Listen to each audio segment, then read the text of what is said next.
Hello friends, मैं हूं KP Singh. आप देख रहे हैं मेरा चैनल पढ़ोगे तो पढ़ोगे। अगर आप सीखना चाहते हैं रोज कुछ नया तो प्लीज़ मेरे चैनल को सब्सक्राइब करें और बेल आइकन को जरूर दबाएं ताकि आप तक पहुंचे वीडियो सबसे पहले।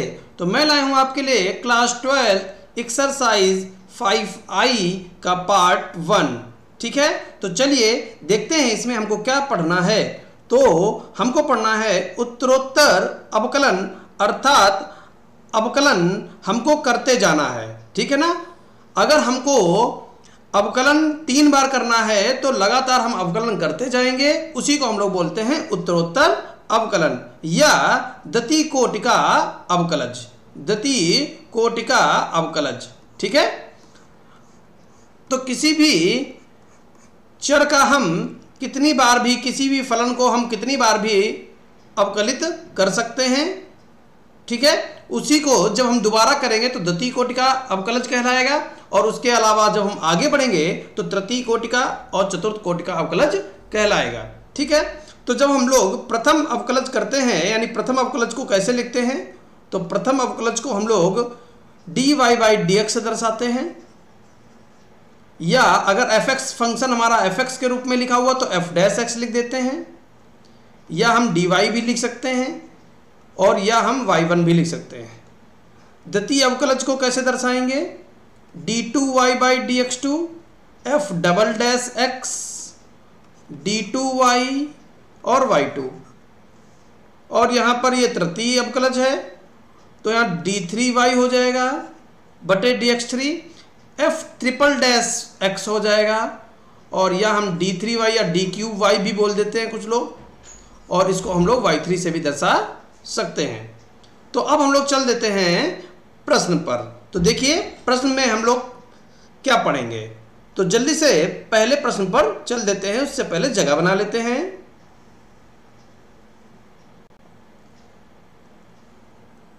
पहला प्रश्न क्या लिखा हुआ है, y बराबर ax⁵ plus bx⁴ plus c⁵ plus dx² plus ex plus f, और हमको चाहिए d4y/dx4, यानी इसके हमें लगातार उत्तरोत्तर 4 बार अवकलन इसका करना है। ठीक है। तो सबसे पहले हम क्या लिखेंगे, x के सापेक्ष अवकलन करने पर किस चर के सापेक्ष कर रहे हो वो लिख देंगे। तो लिखेंगे x के सापेक्ष अवकलन करने पर।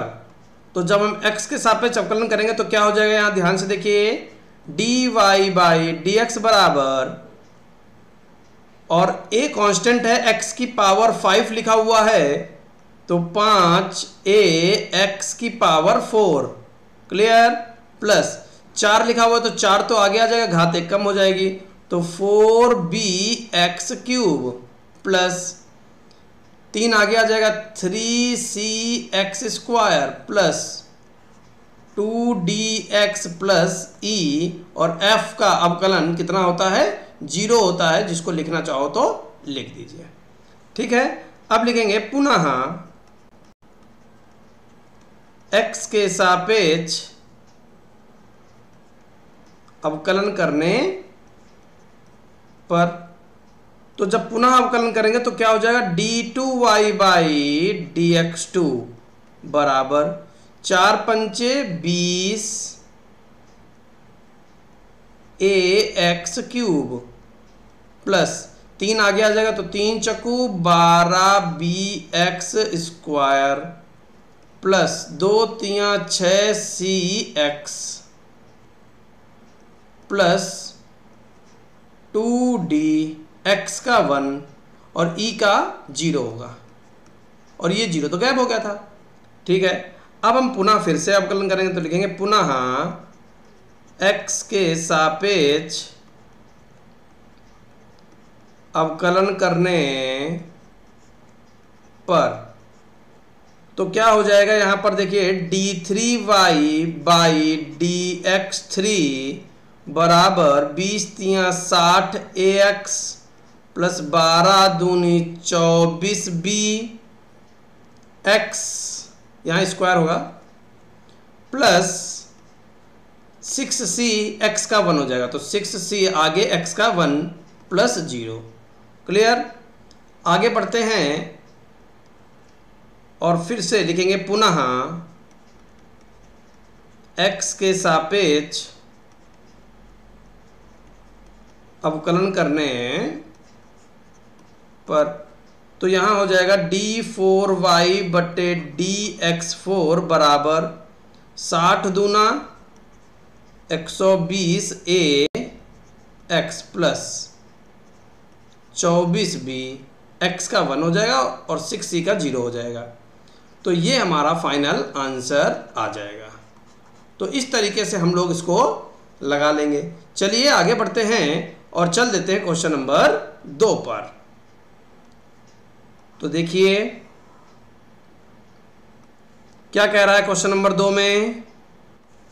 अब देखिए क्वेश्चन नंबर 2, y बराबर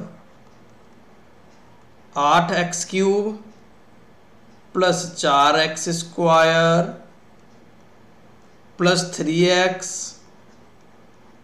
प्लस 11, तो d3y बाई dx3 चाहिए। d3y बाई dx3 का हमको मान चाहिए। तो सबसे पहले हम यहाँ लिखेंगे x के सापेक्ष अवकलन करने पर,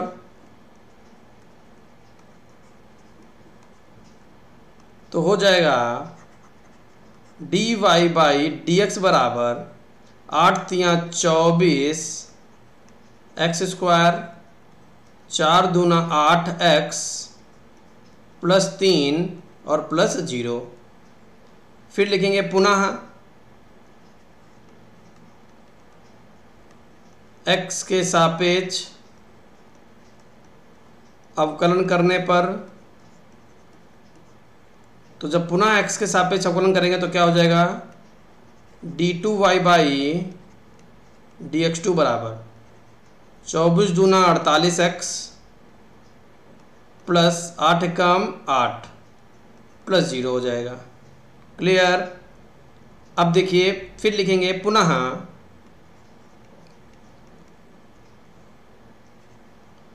x के सापेक्ष अवकलन करने पर, तो हमारे पास क्या हो जाएगा d3y बाई dx3 और 48x का 48 हो जाएगा, 8 का 0 हो जाएगा। तो हमारे पास फाइनल आंसर आ जाएगा 48। तो इस तरीके से हम लोग क्वेश्चन नंबर 2 लगाएंगे। चलिए आगे बढ़ते हैं, क्वेश्चन नंबर 3 पर चल देते हैं।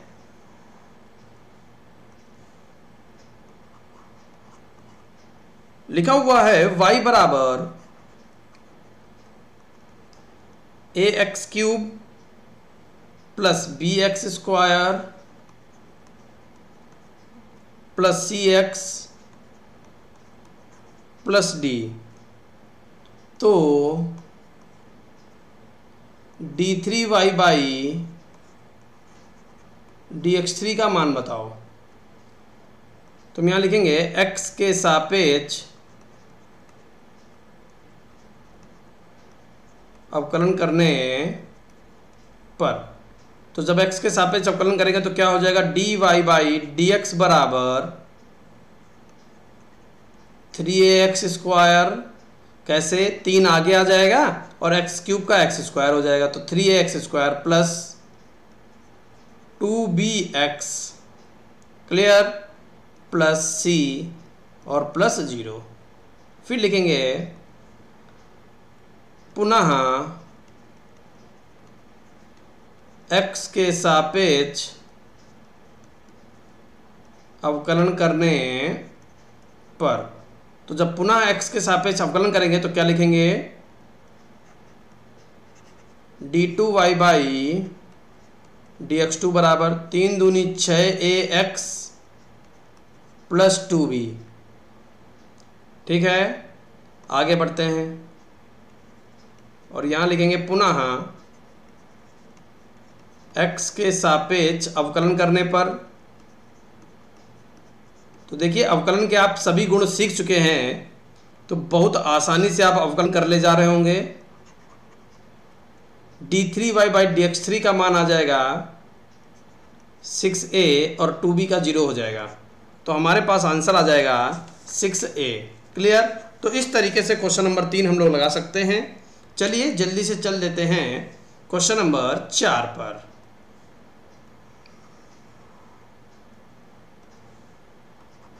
तो क्वेश्चन नंबर 4 में लिखा हुआ है y बराबर x square plus 3x plus 2, और हमको क्या चाहिए, d2y/dx2 का मान चाहिए। तो सबसे पहले हम यहाँ लिखेंगे x के सापेक्ष अवकलन करने पर, x के सापेक्ष अवकलन करने पर, तो जब x के सापेक्ष अवकलन करेंगे तो क्या हो जाएगा, dy/dx बराबर x स्क्वायर का 2x प्लस 3, और फिर से जब dy/dx का अवकलन करेंगे यानी पुनः x के सापेक्ष अवकलन करने पर, तो हमारे पास हो जाएगा d2y/dx2 बराबर 2। तो इस तरीके से क्वेश्चन नंबर 4 हम लोग लगा सकते हैं। चल देते हैं क्वेश्चन नंबर 5 पर। देखिए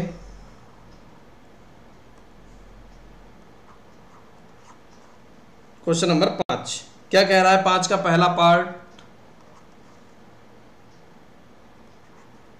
x³ इंटू log x, और हमें द्वितीय अवकलन गुणांक ज्ञात कीजिए। द्वितीय अवकलन गुणांक ज्ञात करना है तो 2 बार हमको अवकलन करना पड़ेगा। तो सबसे पहले हम यहां पर लिखेंगे माना y बराबर x³ log x, और x के सापेक्ष अवकलन करने पर,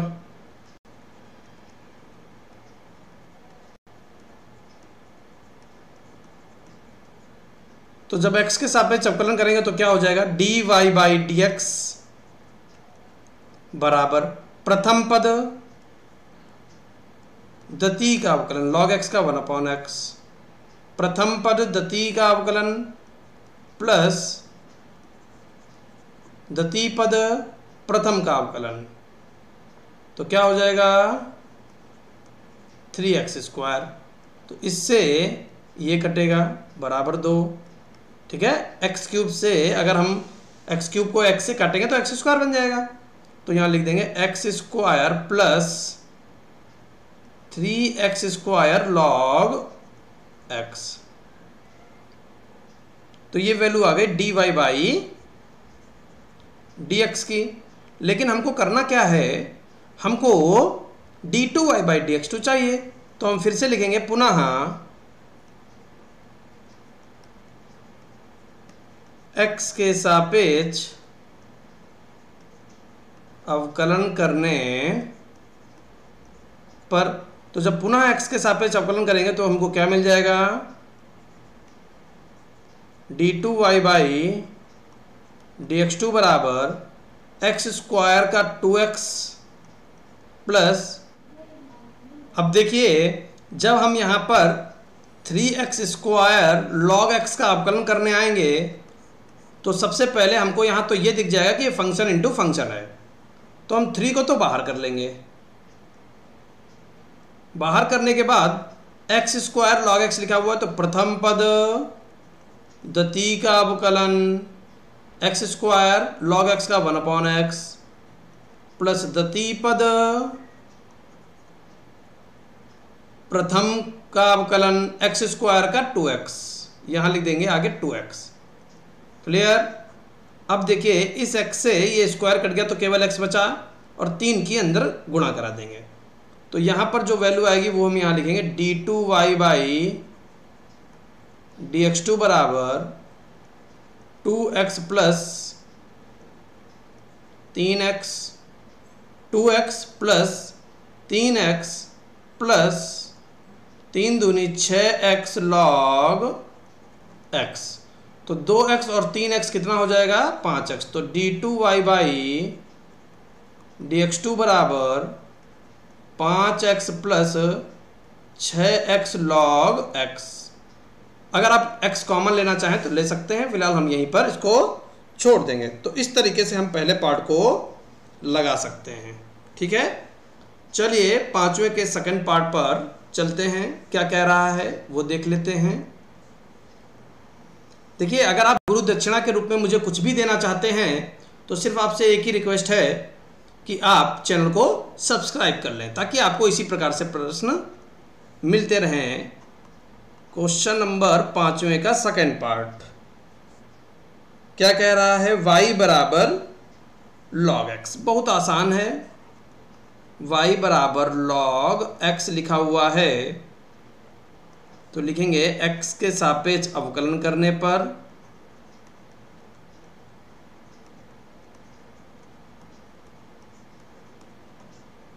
तो जब हम x के सापेक्ष अवकलन करेंगे तो यहां पर क्या मिल जाएगा, dy बाई dx बराबर log x का 1/x। अब फिर से हम लिखेंगे x के सापेक्ष, पुनः लगा देते हैं आगे, पुनः x के सापेक्ष अवकलन करने पर तो पुनः x के सापेक्ष अवकलन करेंगे तो क्या हो जाएगा, d2y बाई dx2 बराबर 1/x का अवकलन जब हम करेंगे तो माइनस का 1/x स्क्वायर। क्लियर, तो ये जाकर हमारा यहाँ पर अवकलन हो जाएगा। चलिए चलते हैं इसके थर्ड पार्ट पर। काफ़ी आसान क्वेश्चन था और हम लोगों ने इसको कर लिया है। और देखिए, आपको हम एक बात बताएंगे यहाँ पर कि हमने आपको डायरेक्ट 1/x का अवकलन याद कराया है कि -1/x स्क्वायर होता है। ठीक है, तो इसका डायरेक्ट अवकलन करते हैं, बाकी किताबों में डायरेक्ट अवकलन नहीं बताया जाता है। चलिए हम चलते हैं इसके थर्ड पार्ट पर। तो क्या लिखा हुआ है,